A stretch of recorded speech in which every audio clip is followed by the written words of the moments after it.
No primeiro momento, a revolta é muito intensa. Tá certo? A revolta é muito intensa. Mas eu tinha uma consciência, eu era um combatente. Né? Eu era um combatente. Eu não podia transformar a morte da minha companheira, jamais me passou isso pela cabeça, num instrumento de vingança pessoal ou de agressão pessoal. Tá? E principalmente quando você está diante da imprensa, porque aí você tem que tomar uma atitude política, de denúncia da ditadura e tudo. Vingança pessoal, eu acho que não é o papel. Eu acho que não é o papel do militante revolucionário. Você tem que agir coletivamente, você tem que reconstruir a organização. Isso aí você tem que, é seu papel, se você é um militante comprometido com esse processo histórico. Mas a revolta e a indignação, ela vem por força natural, força da própria gravidade da relação que você mantém de companheirismo com a militância e a convivência que você tem com sua companheira. Isso aí vem a indignação, mas não me passa pela cabeça tomar qualquer atitude racional ou pegar um guarda e partir para a luta corporal com ele. Para mim a luta era política, ela é muito mais ampla, ela é muito mais geral e não me passa isso. Né? Nunca me passou pela cabeça muita indignação, mas não me passa de maneira sensata, de maneira racional, a vingança pessoal. Algumas pessoas me cobravam disso, você não vai se vingar, eu não tenho condições. Né? Para mim é o seguinte, a revolução é que tem que cobrar historicamente desses canalhas. Um dia esses caras pagam. Esses caras vão de pagar, a história mostra isso aí. Houve caso no Ceará, que no estado vizinho, em 1935 teve um cara que torturava e matava revolucionários. Quando chegou em 72, os revolucionários da época executaram ele, cobraram, a história cobra. A história cobra, não tem para onde correr. Não é? Então, esses canalhas vão de pagar. Né? Eu acho que não dá para eles morrerem tranquilamente de pijama na cama, não. Um dia serão cobrados. Quem sobreviver vai ser cobrado um dia. Nem brincar. Agora, cobrado pelo movimento, cobrado historicamente.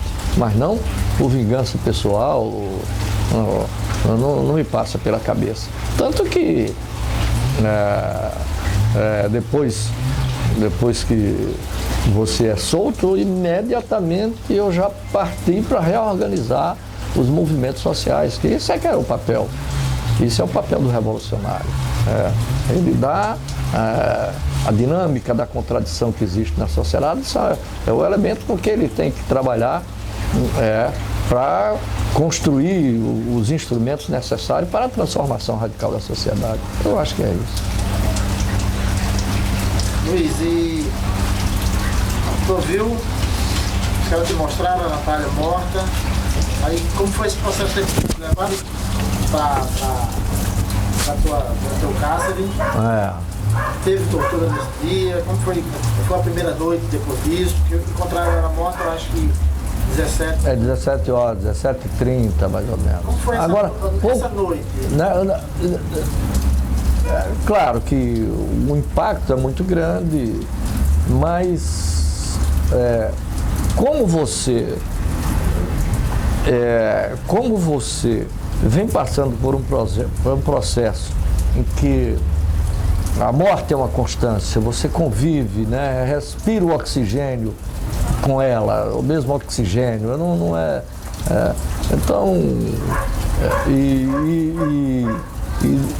como nós vínhamos num processo de recuo, o avanço letal da repressão violentíssimo, e a esquerda, os movimentos organizados recuando, perdendo seus quadros, tanto na prisão quanto na morte, né?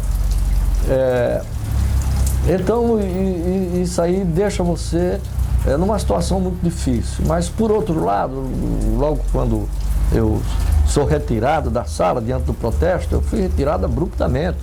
3 homens me pegaram e me arrastaram de volta para a cela. E quando eu estava na cela, a minha indignação, eu acho que eu devo ter passado uma imagem assim de certo desespero. Eu devo ter passado isso porque eles ficaram de plantão na minha cela. Eu na cela e um policial ao lado. De vez em quando ele colocava um espelho para saber como é que eu estava, né? Então eles viram que era uma situação dramática que eu estava vivendo naquele instante. E realmente estava, é claro. A perda de uma companheira em que você tem uma trajetória de vida inteira com ela não é brincadeira. Então, eles ficaram nisso e o tempo foi passando. Quando nós saímos da cela individuais e fomos para a cela coletiva, né, que aí você vai ter a convivência com os presos que estavam com você, isso foi no DOPS, tá? Quando sua prisão é legalizada, aí você tem condições de conversar com os companheiros. Mas mesmo assim, de vez em quando, eu tomava uma atitude assim de provocação até e ficava conversando com um e o outro companheiro na cela. Então vinha os caras violentamente me arrastavam para a cela. Quando eu saía de uma sessão de depoimento.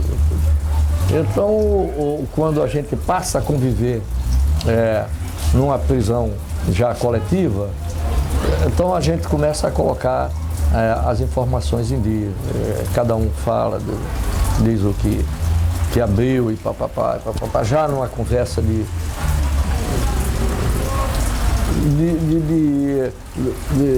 resgatar, né, viver um processo de autocrítica. Isso aí é que é a palavra certa. Um processo de autocrítica, ele inicia no primeiro instante que você tem.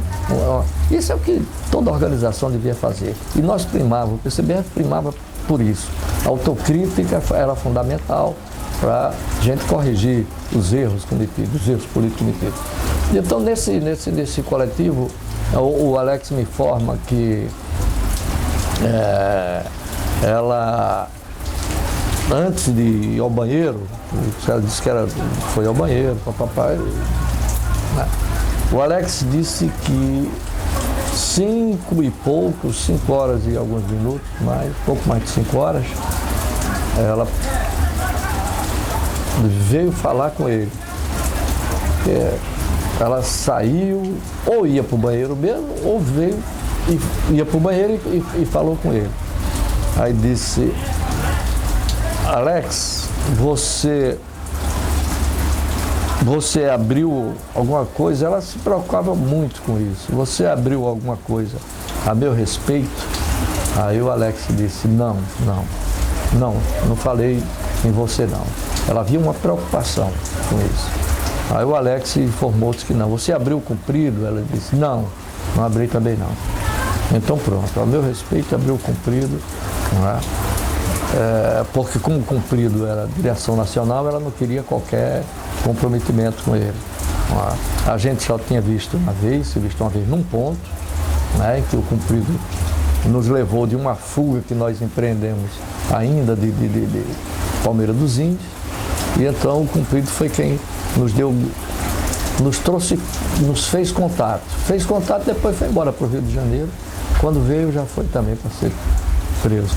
Mas como o comprido era mais importante, era o quadro mais importante que estava na clandestinidade, que era o segundo cara vivo, o Comitê Central já teria sido degringolado,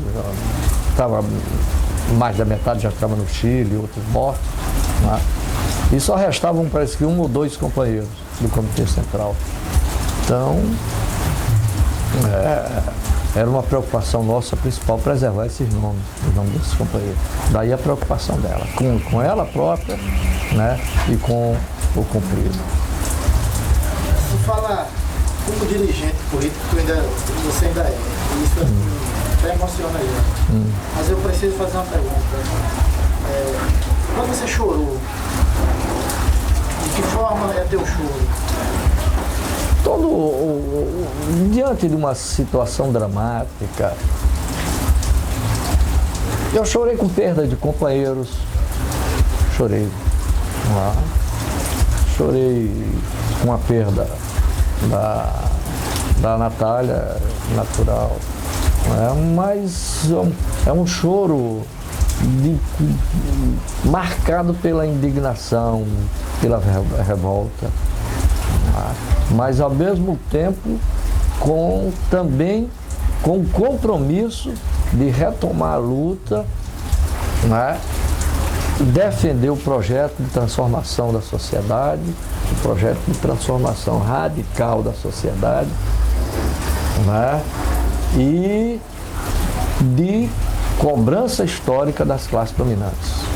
Eu não tenho nenhum projeto de culpar indivíduo, não. Para mim, são as classes dominantes que usam governos, aparelhos para impor o seu projeto a ferro e fogo, sem respeitar qualquer contestação, mesmo as mais democráticas e as mais limitadas ou de menos expressivas, elas não vão ser isso. Então, o meu projeto é esse, é de combater as classes dominantes, o seu projeto de continuidade desse sistema capitalista cruel que hoje nós sabemos muito bem, principalmente no momento de crise histórica como essa que o capitalismo está vivendo. Então era isso. E eu acho que ainda estou no caminho certo. E enquanto eu tiver vida, eu continuarei com esse projeto. Natália vive, João? A Natália vive.